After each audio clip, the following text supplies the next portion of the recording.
I'd like to start with "You are loved." I must stress this message for everyone, no matter where you are in your spiritual journey. You are loved. I use these small vases and the plain white background, for I need you to focus on the message, not on me. I tried to make them as evenly as possible, but just like everything else, it's imperfect like we all are. Because this is not about me. This is our spiritual journey, and I'm here to help. Out of love. Definitely out of love. For that, I cannot focus on any particular verse, chapter, or book, for there are way too many that talk about this, that talk about what I am going to say about where the church actually is. The church is your body, this physical aspect of who you are, for it houses your spiritual energy, your power that is within you, that is being tamped down by the churches, the organized religion, to control you into thinking that they're the only ones to know how to help you reach your spiritual strength, your spiritual narrow path, to help you, guide you upon this life. To use the Bible in that respect, even though I want to help you. But it depends upon where you are at in your journey to know whether or not you can understand the truth as I understand it. And it would be wrong to make you feel that your truth is a lie when it's not. The lie is that the church and organized faith can help you reach your spiritual apex. That's the lie. That's what Jesus talked about. That's what the apostles talked about. That's what was meant when he kept calling them snakes and vipers. Even John the Baptist was calling them that as well. They feel the need to have you think that they're the only ones that can help you. If they're not helping you find that you are the one that can open the door to the relationship with the Most High True God, then they are against you, not for you. If they keep telling you that confess to them is how you will achieve the next rung on the ladder to be closer to God, then they are lying to you. And that's what I'm hoping you will understand and hoping you will see as truth. But if it is not there yet, then I'm hoping you will seek that truth, seek that path. I want you to understand that when Jesus was on the cross and he gave his last breath, if you remember within the Bible, it spoke that the veil within the synagogue was torn, indicating that the pathway to God was broken, that it was open. Jesus spoke of wanting to help guide us on that path, not by any particular words, but the way that we spoke to God was important, because it must be respectful, it must be in love, and it must be truthful. It must be honest. He did state that,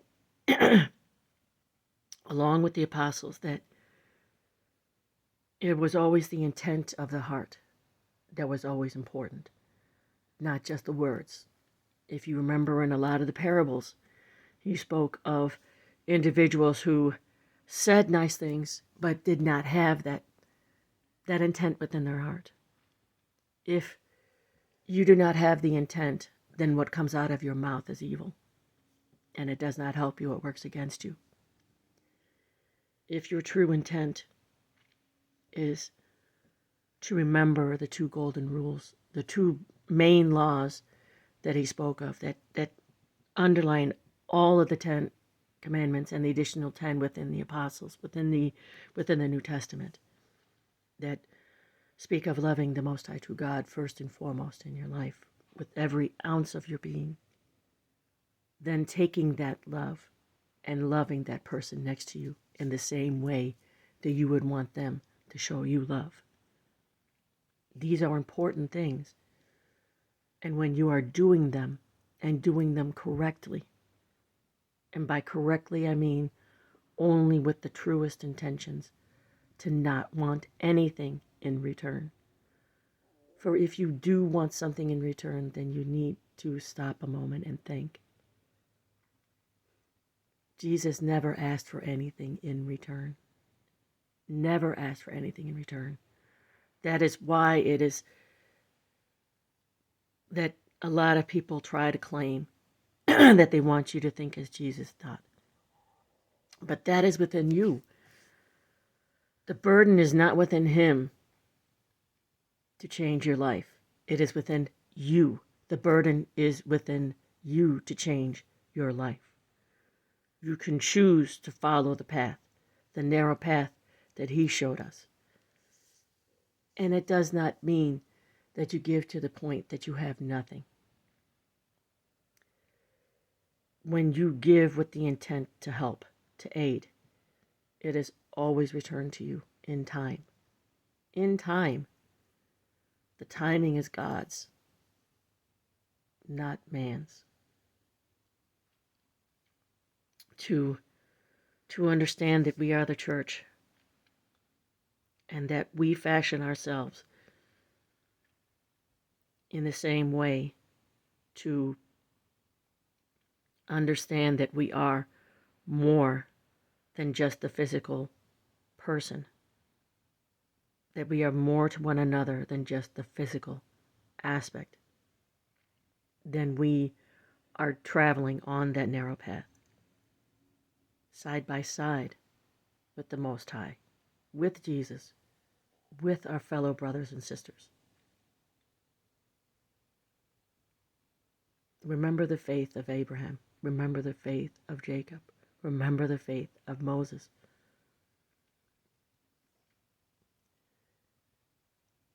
They say the times of Jonah where he refused to do as God asked him to do. And then even when God showed him signs, he refused. Are you doing the same thing? Repentance isn't what we have been taught. Repentance is that we want to do better.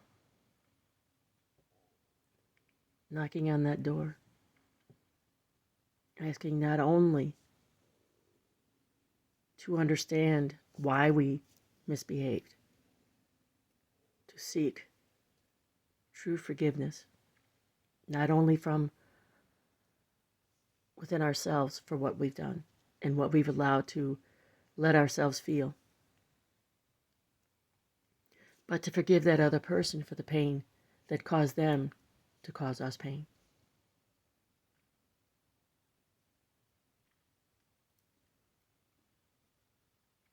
To forgive and to love.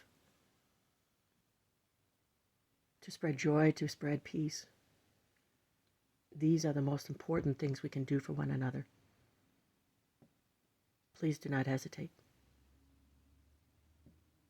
For you are loved. You are special. You are important. And you are worthy.